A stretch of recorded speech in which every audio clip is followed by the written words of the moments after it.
रात का वक्त था जब सभी लोग मैंशन के पीछे बने गार्डन में मौजूद ड्रोन्स को देख रहे थे। उनमें अटैक करने जैसा कुछ खास मौजूद नहीं था, शायद सिक्योरिटी को जानने के लिए उन्हें भेजा गया है, यही सबका मानना था। लेकिन अचानक अंश को अपने हाथ में खुजली होने लगी। उसने अपना हाथ देखा तो वो नीला पड़ने लगा था। एक्सेल, जो कि एक ड्रोन को छूने ही जा रहा था, अंश ने चिल्लाकर कहा, दूर रहो उससे। उसने फ़ौरन शैन का हाथ देखा तो वो भी नीला पड़ने लगा था। इसमें जहर है, अगर ये ब्लास्ट हुआ तो यहाँ सभी जगह पॉइजनस गैस फैल जाएगी, अंश ने कहा। तो वंश और जैक उन्हें देखने आगे बढ़ने लगे। अंश और शैन एक तरफ होकर पीछे हट गए।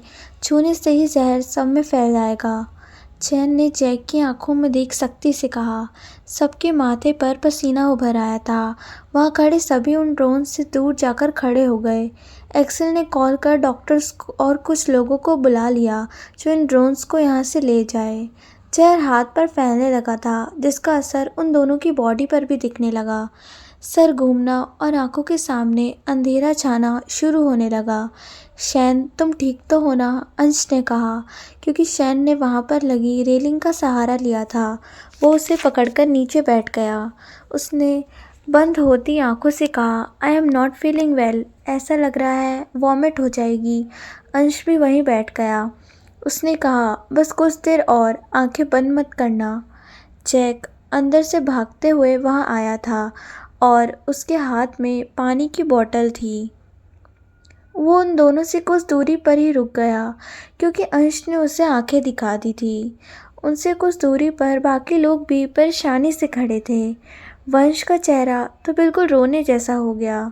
अंश, शैन तुम ठीक हो? उसने पूछा तो अंश ने आंखें झपका दी। जैक ने फ्रस्ट्रेट होकर कहा, ये डॉक्टर्स कहाँ पर रह गए? अभी तक क्यों नहीं आए?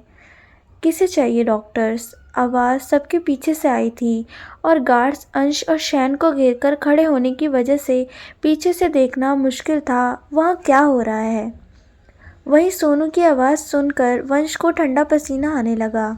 अंश ने भी अपनी नज़रें उठाकर सामने देखा तो गार्ड्स बीच में से हटने लगे। सोनू, कियारा और किटी वहाँ खड़े थे। जब उन्होंने अंश और शैन को सामने ऐसे बैठे देखा तो वो परेशान हो उठी। भागते हुए वो अपनी तरफ आई तो वंश ने सोनू को और डेविड ने कियारा को बीच में ही पकड़ लिया। सोनू ने पूछा, डेविड आप दोनों वहाँ क्यों बैठे हो? क्या आपको चक्कर आ रहे हैं? वो लगातार वंश की पकड़ से छूटकर उसके पास जाने की कोशिश करने लगी, पर वंश की पकड़ मजबूत थी। उसने कहा, प्लीज़ प्रिंसेस शांत हो जाओ, मेरे अंदर इतनी ताकत नहीं है कि एक साथ तुम दोनों को संभाल सकूं। उसकी आंखों से आंसू की बूंद गिरकर सोनू के गाल पर पड़ी। सोनू ने उसके चेहरे की तरफ देखा और कहा, डेविल और शैन भैया को क्या हुआ? उसकी आंखों में भी नमी आ गई थी। वंश ने कोई जवाब नहीं दिया और मजबूती से उसे अपने गले लगा लिया। दूसरी तरफ कियारा ने डेविड पर गुस्सा करते हुए कहा, छोड़ो, मुझे उसके पास जाना है। जिद मत करो कियारा, उन पर जहर का असर हुआ है और वो खुद किसी को करीब नहीं आने दे रहे, डेविड ने धीमे से कहा। कियारा ने शैन की तरफ देखा जो बड़ी मुश्किल से आंखें खुली रखने की कोशिश कर रहा था। अचानक ही उसने उल्टी कर दी जो खून से भरी थी। सब लोग हैरानी और डर से चिल्ला उठे। कियारा और जैक उसके पास जाने के लिए बढ़े तो बाकी लोगों ने उन्हें पकड़ लिया। उसी वक्त डॉक्टर्स की एक टीम भागते हुए वहां पहुंची। उन्होंने अपने शरीर पर इन्फेक्शन से बचने के लिए अलग तरह के कपड़े पहने थे, साथ ही पूरा मुंह मास्क से कवर था। उन्होंने जल्दी से दोनों को मेडिकल रूम में शिफ्ट करवा दिया। बाकी लोगों के जाते ही एक दूसरी टीम वहां आई जो उन ड्रोन्स को अपने कब्जे में लेकर पूरे गार्डन में स्प्रे कर देते हैं। पूरी रात सभी लोग मेडिकल रूम के बाहर ही बैठे रहे जब तक कि अंदर से डॉक्टर्स ने उन्हें ठीक होने की खबर न सुनाई। किसी को इन्फेक्शन ना हो इसलिए उनसे किसी को मिलने का मौका नहीं मिला। वंश ने सोनू की तरफ देखा जो एक पल के लिए भी नहीं सोई थी। वंश ने उसे बाहों में पकड़ रखा था और उसका सर वंश के सीने पर था। उसके लाख समझाने के बावजूद भी सोनू ने रोना बंद नहीं किया। इसलिए वो बस उसे कंसोल करता रहा। एक तरफ जैक सबसे अलग घुटनों पर सर टिकाए बैठा था। उसने कहा, हर बार तुम ही क्यों शैन? जितना इन 4 सालों में नहीं तड़पा, उतना तुम्हें ऐसी हालत में देख तड़प उठता हूँ। जैसा मैंने सोचा था वैसा कुछ नहीं हुआ। मेरी काली दुनिया का साया तुम पर पड़ चुका है। काश तुम्हें लेकर वहीं भाग जाता जहाँ हम दोनों के अलावा कोई नहीं होता। ना ये खतरा, ना कोई दुश्मन। आंखों से आंसू की धार निकलकर उसके हाथ को गीला करने लगी। प्लीज़ जल्दी से ठीक हो जाओ। आई प्रॉमिस तुम्हें कभी हर्ट नहीं करूँगा और ना कभी तुम्हें कुछ करने से रोकूँगा। जैसा तुम चाहते हो हमेशा वैसा ही होगा, पर प्लीज़ मेरे लिए ठीक हो जाओ। वह अचानक से उठा और अपने आंसू पोंछकर कहीं चला गया। अगली सुबह दोनों को होश आते ही उन्हें अपने रूम में शिफ्ट करवा दिया। सोनू जैसे ही रूम में पहुंची, भागते हुए जाकर अंश से लिपट गई। तुम्हारा डेविल बहुत स्ट्रांग है चुटकू। अंश ने हल्के से हंसकर उसके बालों में हाथ फिरा दिया। वंश दूर खड़ा ही उन्हें देखने लगा तो अंश ने इशारे से उसे पास बुला लिया। वंश दूसरी ओर से आकर उससे लिपट गया। उसने रोते हुए कहा, मैं डर गया था, तुम भी माँ की तरह। तुम तो मेरे शेर हो, इसलिए डर कभी अपने मन में मत लाना। मैंने वादा किया है ना, कभी तुम्हें अकेला छोड़कर नहीं जाऊंगा। वंश की पकड़ उस पर मजबूत हो गई। उसने कहा, आई लव यू। सोनू ने भी कहा, and I love you most. अंश ने दोनों को ही अपने बाहों में कस लिया और उनके बालों को चूम लिया। अचानक उसने कहा, तुम दोनों नहाए नहीं ना अभी तक? सोनू और वंश झट से दूर हुए तो अंश ने कहा, तुमसे बदबू आ रही है, जाओ पहले नहा लो। दोनों ने अपनी आंखें छोटी की और उसे घूरने लगा। वंश ने सोनू का हाथ पकड़ा और ले जाते हुए, चलो प्रिंसेस, ये बस हमें भगा रहे हैं। उनके बाथरूम में जाते ही अंश ने फ़ोन से मैसेज किया और कुछ ही पलों में जैक दरवाज़ा खोलकर अंदर आ गया। अंश ने विश्वास के साथ कहा, तुमने कुछ प्लान किया है ना? जैक के चेहरे पर खतरनाक एक्सप्रेशंस थे। उसने कहा, पहले तुम ठीक हो जाओ, इस बार शिकारी खुद बाहर आएगा और इस गीदड़ का शिकार हम करेंगे। अंश ने भी सर्द आवाज़ में कहा। अपने कमरे में शैन बिस्तर पर लेटा बार बार दरवाजे की तरफ देख रहा था और बात उसके पास बैठी कियारा भी नोटिस कर रही थी। उसके हाथ में जूस का ग्लास था जो कब से वो शैन के सामने करे हुए थी। शैन अपने मन में, सब लोग मिलकर चले गए बस जैक को छोड़कर। क्या वो मुझसे नाराज़ हैं या फिर उन्हें ऐसा तो नहीं लगा ना कि मैं उन्हें देखना नहीं चाहता? वो बातों की तड़जोड़ करने में जुट गया। शेन, कियारा ने उसे ज़ोर से आवाज़ लगाई। तब जाकर उसका ध्यान कियारा की तरफ गया। क्या हुआ? शैन ने हड़बड़ाकर पूछा। जूस पी लो, मैं कब से कह रही हूँ। ध्यान कहाँ है तुम्हारा? कियारा ने कहा तो शैन ने उसके हाथ में पकड़े गिलास की तरफ देखा। उसने धीरे से कहा, मुझे ऐसा लग रहा है मेरा गला अंदर से छिल गया है। मुझे कुछ भी नहीं चाहिए, ना ही मेरा कुछ पीने या खाने का मन है। ठीक है, फिर ने कुछ दूसरा लेकर आती हूँ जो तुम्हें पीने का मन करे, कियारा ने कहा तो शैन ने उसका हाथ पकड़ लिया। कुछ पूछना था, अनजान बनने का नाटक करते हुए उसने कहा। उसकी सोच के अपोजिट शैन ने पूछा, लिली का क्या किया आपने? और किसी को पता तो नहीं चला ना? शैन फिर से जैक के बारे में सोचने लग गया। उसने अपने मन में कहा, कल तो परेशान हो गए थे और आज देखो एक बार देखने तक नहीं आए। क्या मैं खुद ही जाकर चेक करूं वो कहाँ है? उसकी सोच को विराम लगाने के लिए जैक दरवाज़ा खोलकर अंदर आ गया। अब जाकर शैन के दिल को सुकून मिला। उसके होठों पर मुस्कान थी जिसे जैक हैरानी के साथ देख रहा था। मुझे लगा तुम नाराज़ हो मुझसे, जैक ने दरवाज़ा बंद करते हुए कहा और उसके सामने बेड पर आकर बैठ गया।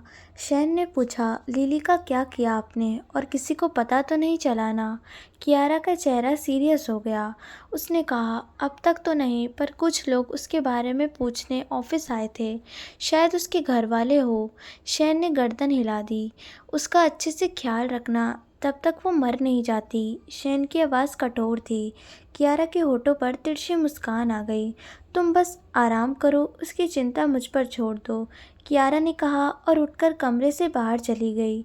नहीं तो किसने कहा, शैन ने आंखें चुराते हुए जवाब दिया। जैक के होठों पर भी मुस्कान आ गई। आप कहाँ थे? शैन ने पूछा तो जैक ने हाथ में पकड़ी ट्रे सामने कर दी। तुम्हारे लिए नाश्ता बना रहा था। शैन हैरान हो गया। उसने खाने की तरफ देखा तो उसमें उसकी सारी फेवरेट डिशेस थी। आपने क्यों? उसने जैक की आंखों में देखकर कहा। दोनों की आंखों में एक दूसरे के लिए बेशुमार प्यार था। शेन ने अपना हाथ जैक की गाल पर रख प्यार से कहा, आप क्यों इतना प्यार करते हो मुझसे? क्योंकि तुम मेरी ज़िंदगी हो, जैक ने कहा और शैन का हाथ अपने होठों से लगा लिया। मुझे माफ़ कर दो, मैं कभी तुम्हें हर्ट करना नहीं चाहता था। लेकिन क्या करूँ, थोड़ा इनसिक्योर जो हो जाता हूँ। कहीं तुम फिर से मुझे छोड़कर ना चले जाओ। ये 4 साल कैसे गुजारे सिर्फ मैं ही जानता हूँ। एक एक पल तुम्हारे बिना मुश्किल था। कभी कभी तो लगता था खुद को ख़त्म कर दूँ। शैन ने फ़ौरन उसके मुंह पर हाथ रखते हुए ना में गर्दन हिला दी। जैक ने एक बार फिर उसकी हथेली बहुत प्यार से चूम ली। उसने आगे कहा, मरने के बाद मैं सोचने से पहले भी ये ख्याल आता है कि अगर तुम कभी मेरे पास वापस आए और मैं नहीं मिला तो। शैन आगे आकर उसके गले लग गया। उसने रोते हुए कहा, सॉरी जैक, मैं बहुत सेल्फिश हूँ। हमेशा अपने बारे में सोचता हूँ, जबकि आप हमेशा से मुझे पहले रखते हैं। अलग होकर उसने जैक के माथे को चूम लिया और चेहरा हाथों में भरकर कहा, मैं कभी आपसे दूर नहीं जाऊँगा, चाहे कुछ भी हो जाए, और जैसा आप चाहेंगे वैसा ही होगा। जैक के होठों पर मुस्कान आ गई। उसने कहा, बस यही बात पहले बोल देते तो मैं इतना पॉसेसिव नहीं होता। तुम्हारे पास होने के बावजूद मुझे लगता था कि तुम मुझ पर पहले जैसा कभी भी भरोसा नहीं कर पाओगे। बस इसीलिए शायद तुम चाह रहे थे कि मैं तुम्हारी बात बिना कहे समझ जाऊं, पर मैं नहीं समझ पाया। शैन ने उसके होठों पर अपने होठ रख दिए। बहुत डीपली वो उसे किस कर रहा था।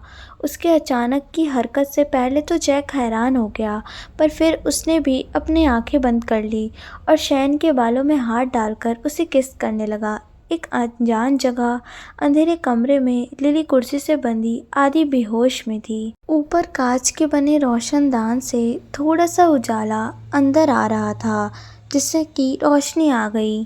कानों में सिर्फ जानवर और पंछियों की आवाज़ पड़ रही थी। इसका मतलब ये जगह जंगल में कहीं थी। लिली ने धीमे से अपनी आंखें खोली। खाने और पानी के बिना उसकी हालत ख़राब थी। आंखों के सामने सब कुछ धुंधला सा नज़र आ रहा था। तभी उसे अपने हाथ में बहुत ज़्यादा दर्द महसूस हुआ। अपने हाथ की तरफ देख एक दर्द और डर की लहर उसकी आंखों में दौड़ गई। साथ ही कानों में गूंजी एक आवाज़, मेरे दोबारा आने तक तुम जिंदा बची तो मैं पैर काट दूंगी। लिली सदमे से कुर्सी पर ही छटपटाने लगी। उसके दाएं हाथ की पांचों उंगलियां ज़मीन पर कटी हुई पड़ी थी। हाथ से खून बहकर सूख चुका था। ज़मीन पर भी काफ़ी खून गिरा हुआ था। उसके शरीर पर पीटने के बहुत सारे निशान थे, जो कियारा की बेरहमी साफ दर्शा रहे थे। आसपास नज़रें दौड़ाकर वो रस्सी काटने के लिए कुछ देखने लगी। इस वक्त वो सिर्फ अपनी जान बचाना चाहती थी। एक जगह उसे टूटी बोतल के कांच दिखे तो आंखों में चमक लिए वो कुर्सी को उस तरफ सरकाने लगी। वहीं दूसरी तरफ अंश और शैन काफ़ी ज़्यादा बेहतर थे। बारी थी प्लान के एग्जीक्यूट करने की। सभी लोग स्टडी रूम में मौजूद थे। जैक ने अपना प्लान सबको सुनाया। सभी के चेहरे पर चिंता की लकीरें उभर आई, जिसे देख जैक ने कहा, जानता हूँ इसमें बहुत खतरा है, पर अब दूसरा कोई रास्ता नहीं। हमारे घर पर 2 बार अटैक हो चुका है और आगे कुछ होने से रोकने के लिए इसे जड़ से ख़त्म करना होगा। अंश ने सबकी तरफ देखा और कहा, 4 दिन बाद हम अपना प्लान शुरू करेंगे, जिसमें सिर्फ मैं, वंश और जैक शामिल है। बाकी लोग सभी वक्त का इंतज़ार करेंगे। सभी लोग उनकी बात सुनकर शांत हो गए। जीतना बोलने के लिए आसान था, उससे दोगुना खतरा उसे करने में था। शायद किसी की जान भी चली जाए। उसी वक्त अंश के फ़ोन पर एक मैसेज आया। उसने सबकी तरफ देखा और नज़रें जैक पर रुक गई। युग मेहता ने पार्टी रखी है कल, वी आर इनवाइटेड। जैक के चेहरे के भाव बिल्कुल नहीं बदले, पर शैन उसकी तरफ ही देख रहा था। जैक ने कहा, ठीक है, हम सब जाएंगे। वंश ने हैरान होकर उसकी तरफ देखा और कहा, आर यू श्योर ना? हाँ, जैक ने हाँ में गर्दन हिला दी। रात का वक्त था जब खाना खाने के बाद सभी बाहर गार्डन में घास पर ही बैठे थे। खुली हवा और आसमान के नीचे सब अपने पार्टनर के साथ अलग अलग थे। सोनू वंश का हाथ पकड़कर उस पर उंगलियों से कुछ लिख रही थी। अंश की नज़र उसकी बचकानी हरकत पर ही थी, जिसे देख उसके होठों पर बार बार मुस्कान आ जाती। लेकिन वंश का ध्यान वहाँ बैठकर भी वहाँ नहीं था। वो किसी गहरी सोच में डूबा था, जिसकी वजह से सोनू की बातें उसके कानों में ही नहीं पड़ रही थी। उसे देख सोनू का मुंह फूल गया और वंश का हाथ छोड़ वो अंश की गोद में जाकर बैठ गई। अंश के गले में बाहें लपेटते हुए उसने कहा, वंश को क्या हुआ है डेविल? अंश भी उसे ही देखने लगा। शायद वंश की परेशानी की वजह वो कहीं ना कहीं समझ रहा था। उसके सोनू के गालों को पिंच करते हुए कहा, कुछ नहीं प्रिंसेस, वो बस ऑफिस के काम से परेशान है। ओ, सोनू ने कहा और उसके सीने पर सर रख दिया। अंश धीरे धीरे उसके सर पर थपकी देने लगा। वंश अपनी सोच से बाहर आया तो सबसे पहले हाथ को देख जो सोनू ने पकड़ रखा था। उसने नज़रें घुमाई तो अंश के सीने पर सर रख वो अंश को घूर रही थी। वंश ने अपने दांत दिखा दिए और सरकते हुए उनके पास आकर अंश की गोद में सर रखते हुए लेट गया। एक तरफ बैठे शैन ने जैक से कहा, क्या आप सच में मुझे युग की पार्टी में ले जाना चाहते हैं? जैक उसकी तरफ देख मुस्कुराया और उसके कंधे पर हाथ रखते हुए कहा, अगर मेरा बॉयफ्रेंड कहता है कि वो सिर्फ मेरा है और मुझे छोड़कर कभी नहीं जाएगा, तो मुझे किसी और की फ़िक्र करने की क्या ज़रूरत है? उसने बेफिक्री से कहा था। मतलब शैन की एक बात से वो काफ़ी ज़्यादा टेंशन फ्री था। शायद ये बात वो पहले कह देता। एक मैसेज के साथ कियारा के चेहरे पर टेंशन आ गई। डेविड भी उसके पास ही बैठा था। उसने फ़ोन से झांकना चाहा, पर कियारा ने झट से फ़ोन छिपा लिया। डेविड की आंखें छोटी हो गई। उसने सख्त आवाज़ में पूछा, क्या किया है तुमने? और गलती से भी झूठ बोला तो मुझसे बुरा कोई नहीं होगा। कियारा ने थोड़ा डरते हुए कहा, लिली को किडनैप किया था पर वो अब भाग चुकी है। वॉट? डेविड ने लगभग चीखते हुए कहा, जिससे सबका ध्यान उन दोनों की तरफ आ गया। डेविड के हैरान होकर इतनी तेज़ आवाज़ में कहने से सबका ध्यान उसकी तरफ आ गया। क्या हुआ आपको? दी ने काट लिया, शैन के मुंह से अनजाने से निकला, पर सब हंसने लगे। शैन ने दांतों तले जीभ काट ली क्योंकि कियारा उसे बुरी तरह घूर रही थी। अंश ने गंभीर आवाज़ में कहा, क्या हुआ है डेविड? डेविड ने सोनू और किटी की तरफ देखा जो लगभग सो चुके थे। उसने वंश की तरफ देख कहा, जिसे हम पूरे शहर में ढूंढ रहे थे, उसे मैडम ने किडनैप कर रखा था। लिली को वंश अचंभे से कहा, हे जंगली बिल्ली, क्या किया है तुमने उसके साथ? बालों में उंगली से खुजाकर कियारा ने आराम से कहा, ज़्यादा कुछ नहीं, बस उंगलियां काट दी। सब हैरत के साथ आंखें फाड़े उसे देखने लग गए। अगली बात कियारा ने परेशानी से कही, लेकिन फिर भी उसमें इतनी ताकत बची थी कि उस जंगल से भाग गई। जैक ने धीरे से शैन के कान में कहा, तुम्हारी बहन लड़की ही है ना? शैन ने उसे घूरा तो जैक दांत दिखाते हुए, मेरा मतलब वो कुछ ज़्यादा ही खतरनाक नहीं है? शैन ने उसकी बात को इग्नोर कर वंश से कहा, सॉरी बॉस, उसमें मैम और कृतिका के साथ बहुत बदतमीज़ी की थी इसीलिए।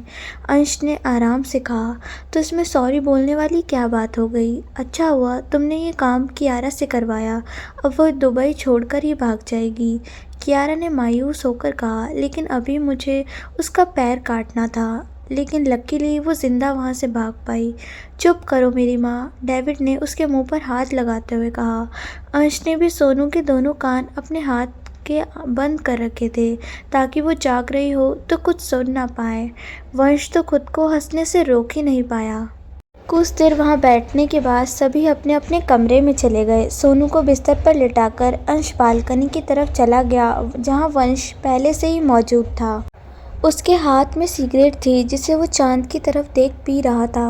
बालकनी का दरवाज़ा बंद कर अंश भी उसके पास आकर खड़ा हो गया। उसने वंश के हाथ से सिगरेट ली और वो खुद भी पीने लगा। वंश ने सामने देखते हुए ही पूछा, क्या कोई और रास्ता नहीं है? शायद नहीं, अंश ने अफसोस के साथ जवाब देकर सिगरेट उसे पास कर दी। हम बिना किसी डर के हर लड़ाई आर या पार वाली करते आ रहे हैं, लेकिन इस बार डर की वजह है। अगर हमें कुछ हुआ तो प्रिंसेस का क्या होगा? वंश की आंखों में डर था। अंश पीछे लगे झूले पर जा बैठा और सर पीछे टिकाकर आंखें बंद कर ली। कुछ सोचते हुए उसने कहा, प्रिंसेस और कृतिका को कियारा के साथ इंडिया भेज देते हैं। मैं कल ही लॉयर को बुलाकर प्रॉपर्टी उसके नाम कर दूंगा, ताकि उसे कोई कभी प्रॉब्लम ना आए, और कुछ भी हो जाए तो मैं ज़िंदा वापस आना होगा। वंश की आंखें गुस्से से लाल हो गई। उसने तेज़ आवाज़ में कहा, तुम पागल हो गए हो। मतलब पहले ही सोच लिया कि मरने की बात आने पर तुम अपने आप को अलग कर दोगे? अंश उसका चेहरा देख अचानक से हंसने लगा। वंश हैरान हो गया। उसने कहा, तुम पागल हो गए हो? तुम्हें मुझ पर भरोसा है? अंश ने सपाट लहजे में पूछा। वंश उसके चेहरे को देख उसे पढ़ने की कोशिश करने लगा। वहाँ उसे आत्मविश्वास नज़र आ रहा था। वंश ने जवाब दिया, खुद से भी ज़्यादा। तो हम पूरी तैयारी के साथ जा रहे हैं। आई प्रॉमिस, मैं किसी को मरने नहीं दूंगा, लेकिन लड़कियों का रिस्क हम नहीं लेंगे। उन्हें प्लान से पहले यहाँ से भेजना होगा। अंश ने उसे यकीन दिलाते हुए कहा। तो वंश के होठों पर मुस्कान आ गई। वो झूले पर आकर बैठा और अंश के कंधे पर सर रख दिया। दोनों अपने बचपन, माँ और उनकी प्रिंसेस की बातें याद करने लगे। इससे अनजान की दरवाजे के पीछे खड़ी सोनू मुंह पर हाथ रखे रोए जा रही थी। शायद उसने सब कुछ सुन लिया था। बालकनी का दरवाज़ा खुलने की आवाज़ आते ही वो झट से उठकर बेड पर चली गई। दोनों भाई अंदर आए तो देखा सोनू उस तरफ पीट करके सो रही थी। वंश उसके सामने जाकर लेट गया और उसने सोनू को अपनी बाहों में छुपा लिया। अंश दूसरी तरफ आया और उसने दोनों को अच्छे से ब्लैंकेट उड़ाकर खुद भी लेट गया। अगली सुबह दिन की खूबसूरत शुरुआत सोनू देवी के आशीर्वाद से हुई। उसका पैर हमेशा की तरह अंश के सीने पर और सर वंश के पेट पर था। अंश ने अफसोस से गर्दन हिलाई और उसके पैर को चूमकर उठ गया। उसने सोनू को ठीक से लिटाकर ब्लैंकेट उड़ा दिया। वो शावर लेते सीधा नीचे चला गया। हॉल में डेविड और कियारा ही मौजूद थे। अंश आकर सोफे पर बैठा और पूछा, लिली की कोई खबर? जैसा आपने सोचा था, वो कल रात ही दुबई छोड़कर भाग गई। कियारा ने होठों पर जीत की मुस्कान के साथ कहा। क्या सुबह सुबह बुली का नाम ले रहे हो? उबासी लेते हुए जैक आकर अंश के बगल में बैठा। बुली नहीं, लिली, अंश ने कहा। क्या नींद पूरी नहीं हुई जो ज़्यादा सुनने लगे? जैक ने उसके कंधे पर सर रखकर कहा। हाँ, मेरी बीवी आज कुछ जल्दी ही उठ गई और मुझे भी उठा दिया, उसने फ्लो में आकर कह दिया। पर जल्द ही एहसास हुआ कि उसके ठीक सामने कियारा बैठी है। सोफे से खड़े होकर उसने फौरन कहा, क्या नाश्ते में क्या है आज? चलो चलो जल्दी, ये वंश कहाँ रह गया? वो कहते कहते वहाँ से सिसक गया। अंश ने हंसते हुए अपनी गर्दन हिला दी और मोबाइल में न्यूज़ चेक करने लगा। डेविड भी मुंह दबाए हंस रहा था क्योंकि कियारा बिना किसी भाव के जैक को देख रही थी। हॉलिडे होने की वजह से सभी आराम से आज घर में ही मौजूद थे। नाश्ते के बाद सभी हॉल में बैठे थे। तभी वंश ने कहा, आज लीन आ रहा है। आ रहा नहीं, आ गया, कहते हुए एक लड़का कुछ लोगों के साथ अंदर आया। उसकी उम्र 30 के करीब होगी। दुबला पतला सा पर दिखने में काफ़ी अट्रैक्टिव था। बाल थोड़े ज़्यादा बड़े और अलग अलग रंगों से कलर करे हुए थे, जिन्हें वो बड़ी अदा से कान के पीछे कर देता। आंखों में चमक लिए सोनू और किटी उसे देखने लगी। ये कौन है? सोनू ने उत्सुकता से पूछा। Hi darling, I am lean, the one and only fashion designer of this three Kings. अपना हाथ आगे करते हुए उसने कहा, क्या इससे मरना है जो किंग्स के सामने उनकी क्वीन को डार्लिंग कह दिया? शैन ने कहा और जैक की तरफ देखा, जो थोड़ी डरी हुई नज़रों से शैन को देख रहा था। सोनू ने लीन से हाथ मिलाया तो लीन की नज़र जैक पर गई, जो अपना चेहरा छुपाने की पूरी कोशिश कर रहा था। लीन के होठों पर कातिलाना मुस्कान आ गई। उसने कहा, हे जैक बेबी, छुप क्यों रहे हो? या फिर मुझसे मिलना ही नहीं चाहते हो? शैन की नज़रें हैरानी से जैक को देखने लगी। उसके दांत भींच गए थे। जैक बेबी, शैन ने दोहराया। तब तक लीन वहां आकर खड़ा हो चुका था। वंश ने हंसते हुए धीरे से कहा, लीन आज जैक की लंका में आग लगाने वाला है। अंश ने ठंडी सांस छोड़ी और सोनू से कहा, तुम्हें जैसा भी लहंगा चाहिए लीन को बता देना। वो दुबई का बेस्ट और फेमस डिज़ाइनर है, साथ ही सालों से हमारे कपड़े भी डिज़ाइन कर रहा है। सोनू ने खुश होकर हाँ में गर्दन हिला दी। कियारा ने जो ग्लास पानी पीने के लिए उठाया था, उस पर लीन की हर एक बात के साथ पकड़ मजबूत हो रही थी। डेविड ने यह देखा तो फौरन उसके कान में कुछ कहा, जिसे सुनकर कियारा ने पहले तो उसे घूरा, फिर जोर से ग्लास टेबल पर पटक दिया। जैक ने शैन से रिक्वेस्ट भरी आवाज़ में कहा, बेबी प्लीज़ पहले मेरी बात तो सुन लो। माई फुट, शैन ने कहा और जाने लगा तो लीन के हंसने की आवाज़ उसके कानों में पड़ी। जैक ने शैन का हाथ पकड़कर उसे अपनी तरफ खींच लिया। उसने कहा, लीन बस मजाक कर रहा है। Yes baby, don't get angry. मैं तो अंश और वंश को भी ऐसे ही बुलाता हूँ, तो सोचा तुम्हारे साथ थोड़ी मस्ती कर लूँ। लीन के कहने के बाद भी शैन का मुंह फूला हुआ था। लीन ने उसके गाल पर उंगली से पोक कर कहा, यू आर सो लकी, वरना मैं तो उस पर सालों से ट्राई कर रहा हूँ, पर कभी हाथ ही नहीं आया। लीन अफसोस जता रहा था। वहीं शैन के होठों पर छोटी ही सही पर घमंड भरी मुस्कान जरूर आ गई थी। सोनू और किटी के बाद लीन ने बारी बारी सबके मेजरमेंट लिए।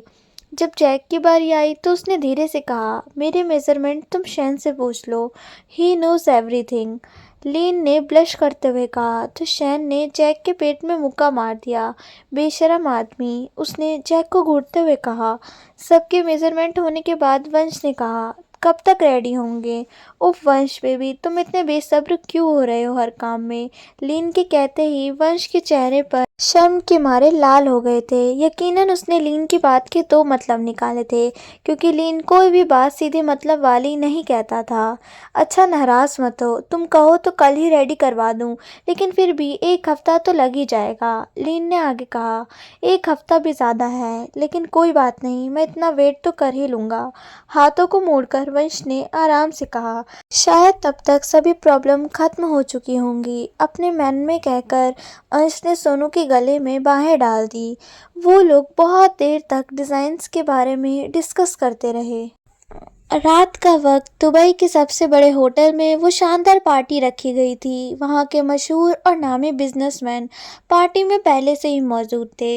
होटल के बाहर कुछ गाड़ियाँ आकर रुकी, जिनमें से सबसे पहले गार्ड्स उतर कर बाहर आए और पूरी जगह को अपने कंट्रोल में ले लिया। गार्ड के दरवाज़ा खोलते ही अंश उतरा और उसके पीछे सोनू, फिर वंश। दोनों भाई आज पार्टी रखने वाले का भी लाइमलाइट चुरा रहे थे।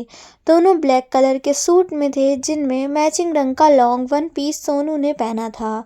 उसकी खूबसूरती देख वहां आई बड़ी बड़ी एक्ट्रेस तक जल उठी। इतनी बड़ी पार्टी और लोगों के बीच आकर सोनू थोड़ी सहम सी गई थी और मजबूती से वंश का हाथ पकड़ लिया। वंश ने धीमे से कहा, डरने की ज़रूरत नहीं है प्रिंसेस, हम हैं ना साथ। सोनू ने सब जगह देखते हुए कहा, मुझे डर नहीं लग रहा, पर कभी ऐसी जगह नहीं आई ना। वंश ने उसके कंधे पर हाथ रखा और उसे करीब करते हुए कहा, बस कुछ देर की बात है, फिर तुम्हें अजीब नहीं लगेगा। उसकी बात पर यकीन कर सोनू ने अपना सर हाँ में हिला दिया। उसके अंदर जाते ही मिस्टर मेहता, युग के पापा, अंश और वंश के सामने आकर खड़े हो गए। उन्होंने अपना हाथ आगे बढ़ाते ही अंश ने भी हाथ मिला लिया। मेरे एक बार इनविटेशन देने पर आप आए, बहुत खुशी हुई, उन्होंने कहा। तो अंश हल्का सा मुस्कुराकर, आप हमारे पुराने क्लाइंट हैं और अब तो पार्टनर भी बन चुके हैं। आपकी पार्टी में आना तो पहले से भी ज़्यादा ज़रूरी हो गया। मिस्टर मेहता हंसने लगे और उन्होंने कहा, चलिए कुछ आप लोग दोनों से मिलना चाहते हैं। वंश ने फ़ौरन कहा, आप दोनों चाहिए, एक्चुअली मैं प्रिंसेस को अकेला नहीं छोड़ सकता। मिस्टर मेहता ने हाँ कहा तो अंश अपनी आंखें सोनू को देख छपकाने लगा। डेविड, कियारा, एक्सेल और उसके साथ किटी अंश और वंश के दूसरे क्लाइंट की पार्टी में गए थे जो शहर के बिल्कुल दूसरी तरफ थी। जिसका इनविटेशन अचानक ही आया तो उन लोगों ने जगह बांट ली। उन क्लाइंट को अक्सर डेविडसन और एक्सेल ही संभालते थे, इसलिए वही पार्टी के लिए चले गए। युग को जिसका इंतज़ार था वो अब तक नहीं आया था, इसलिए काउंटर पर बैठा वो बार बार अपनी नज़रें एंट्रीज की तरफ डाल रहा था। हाथ में ड्रिंक का ग्लास घुमाते हुए उसने एक आदमी को इशारा किया। वो अपनी गर्दन हिलाकर फौरन बाहर चला गया, क्योंकि उसको ऐसा शक होने लगा कि शायद वो इंसान आ चुका है।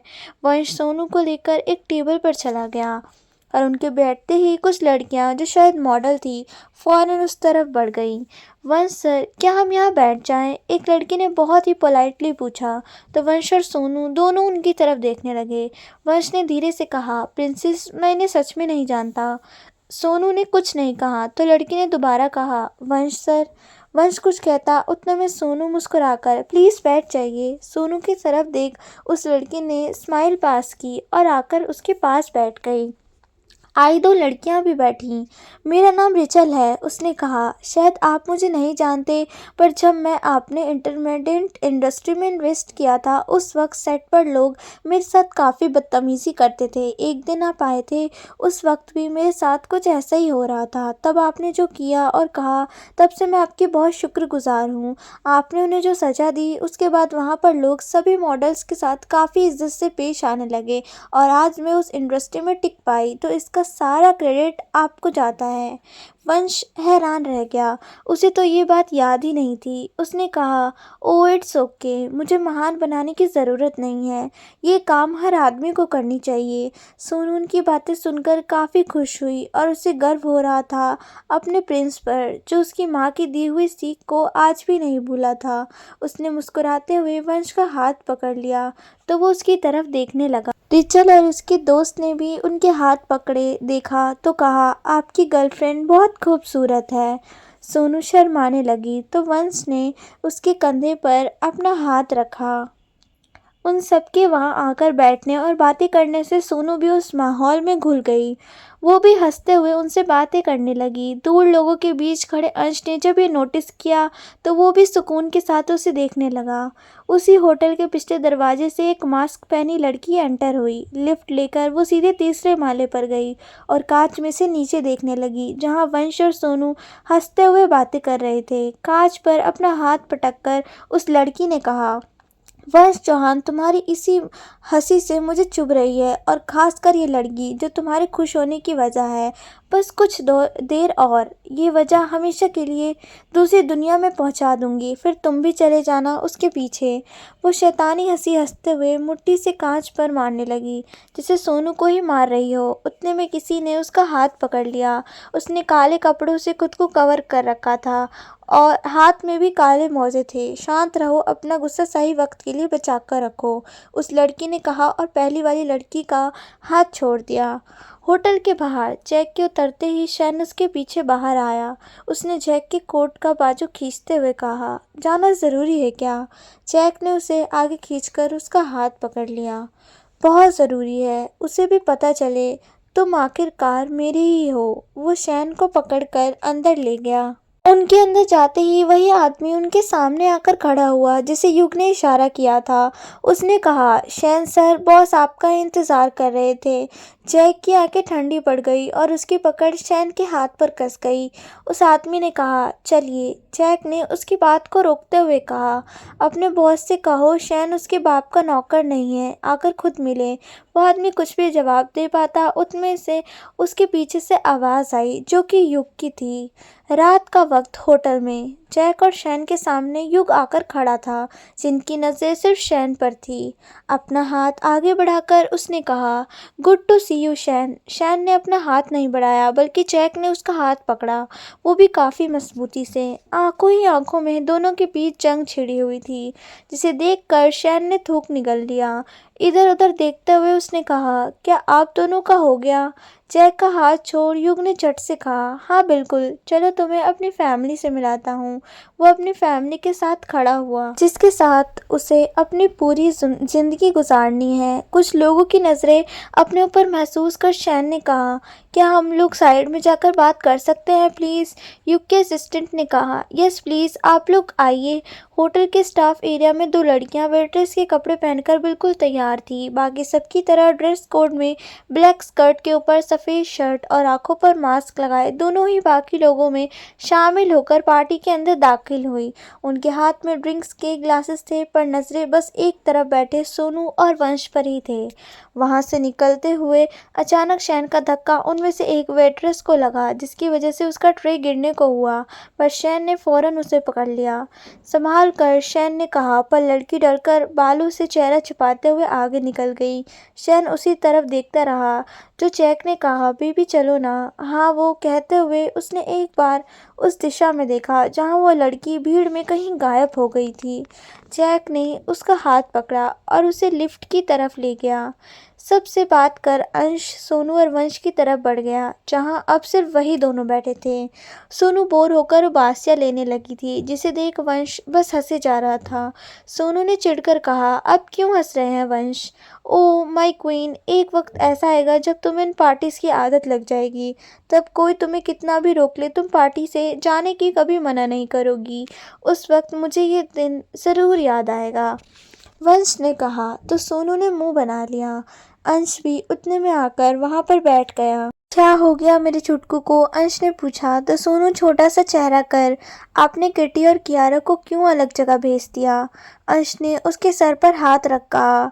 जैसे हम हमेशा तुम्हें अपने साथ रखना चाहते हैं, वैसे एक्सेल और डेविड भी चाहते हैं, इसलिए उन्हें अकेले में कुछ वक्त मिलना चाहिए ना, वरना ऐसे में तो वो बस काम में फंसे रहते हैं। तो आपके पास भी कहाँ वक्त रहता है? आप दोनों साथ होकर भी मुझे अकेला छोड़ देते हैं, हर वक्त काम काम, सोनू ने नाराज़गी के साथ कहा। तो अंश और वंश उसे हैरानी से देखने लगे। इतने दिनों में पहली बार उसने कोई शिकायत की थी। वंश ने गहरी आवाज़ में कहा, प्रिंसेस सच में तुम्हें अकेला महसूस करती हो? सोनू ने अपनी गर्दन झुका ली, तो वंश ने फौरन हाथ थाम लिया। उसने कहा, बच्चा, तुम्हें पूरा हक है शिकायत करने का, गुस्सा करने का, झगड़ा करने का भी, बस नाराज़ होकर बात बंद करने का नहीं है। सोनू उसकी आंखों में देखने लगी। अंश ने कहा, हाँ सच कहा उसने, और आगे से कोई भी बात अपने मन में मत रखना। तुम्हारी हर एक ख्वाहिश पूरी करना हमारी फर्स्ट प्रायोरिटी है। शैन चुप हुआ और युग की तरफ देखा। उसके होठों पर मुस्कान देख शैन हैरान हुआ। युग ने कहा, मैं पहले से ये बात जानता हूँ शैन, और यहाँ मैंने तुम्हें प्यार का इजहार या तुम्हें परेशान करने के लिए बिल्कुल नहीं बुलाया। मैं बस तुमसे दोस्ती करना चाहता हूँ, प्लीज़ मेरी ये विश मान लो। उसने जैक की तरफ देख कहा, और तुम अब इसमें कुछ मत बोलना, तुम्हारा बॉयफ्रेंड नहीं छीन रहा, समझ गए? हाथ मोड़ते हुए जैक ने चेहरा घुमा लिया। युग ने कहा, तुम्हारे बारे में पता कर गोवा आया था, लेकिन वहाँ पता चला तुम घायल हो गए थे, तभी तो इंडिया का सारा काम निपटा कर यहाँ तुमसे मिलने के लिए आया हूँ। मैं लेट हो गया, पर मुझे तुम्हारी चिंता हुई थी। क्या अब तुम ठीक हो? मेरे बारे में इतना सोचने के लिए थैंक्स, लेकिन मैं बिल्कुल ठीक हूँ, शैन ने कहा। तो युग ने अपना हाथ आगे बढ़ा दिया। शैन ने धीरे से जैक की तरफ देखा, तो उसने मुंह बिगाड़ते हुए कहा, हाँ ठीक है, लेकिन मेरी बेबी से ज़रा डिस्टेंस मेंटेन करके रखना। उसने मन में कहा, बाकी तुम्हें तो मैं ऐसे इंसान के साथ बहा दूंगा जो हमारे आसपास भी न भटकने दे। शैन ने युग से हाथ मिलाया, तो जैक ने उसे फौरन खींच लिया। उसने कहा, बस बहुत हुआ, तुम कब से ऊपर है, बाकी लोग परेशान होंगे। ठीक है चलो, युग ने कहा, और तीनों वहां से निकल गए। नीचे पार्टी में बहुत सारे कपल डांस कर रहे थे, जिनको बीचों बीच अंश और सोनू एक दूसरे की बाहों में खोए हुए थे। दूसरे वंश उन्हें मुस्कुराते हुए देख रहा था। उसके हाथ में इस वक्त शराब का गिलास था, जो सोनू के जाते ही उसने उठा लिया था। धीमी गति के साथ बजते म्यूजिक में अंश ने सोनू को घुमाते हुए फिर से खुद के करीब कर लिया। डिम लाइट में सभी कपल्स एक दूसरे में खोए हुए थे। अंश ने सोनू के कान में हवा छोड़ते हुए कहा, क्या तुम्हें पता है कि तुम आज मुझे बहका रही हो? सोनू के गाल शर्म से गुलाबी हो गए थे और वह अंश को देखने लगी। नजरें झुकाते हुए उसने अपने दोनों हाथ अंश के गले में हटाने चाहे तो उसने फौरन सोनू को अपने पैरों पर खड़ा कर लिया। उसका कान अपने होठों के बीच लाकर अंश ने हल्के से बाइट कर दिया। सोनू ने सिसकते हुए अनजाने में ही अपने नाखून उसके गले पर चुभो दिए। अंश ने मदहोशी भरी आवाज़ में फिर से उसके कानों में कहा, तुम ये करके मुझे और बेसब्र कर रही हो। मैं तो कहता हूँ पार्टी रहने देते हैं। Let's go to the room. I want you badly. ऐसा वंश ने कहा। उसकी बात ने सोनू की सांसें रुका दी थी और धड़कन तो इतनी तेज थी कि उसे अंश साफ साफ सुन पा रहा था। दोनों ही इस बात से अनजान थे कि ऊपर लगा झूमर बुरी तरह हिल रहा है। कुछ ही पले गुजरे होंगे और वो तेजी से नीचे आ गया। आगे क्या हुआ होगा ये जानने के लिए चैनल को सब्सक्राइब करें और वीडियो को लाइक, कमेंट और शेयर ज़रूर करें।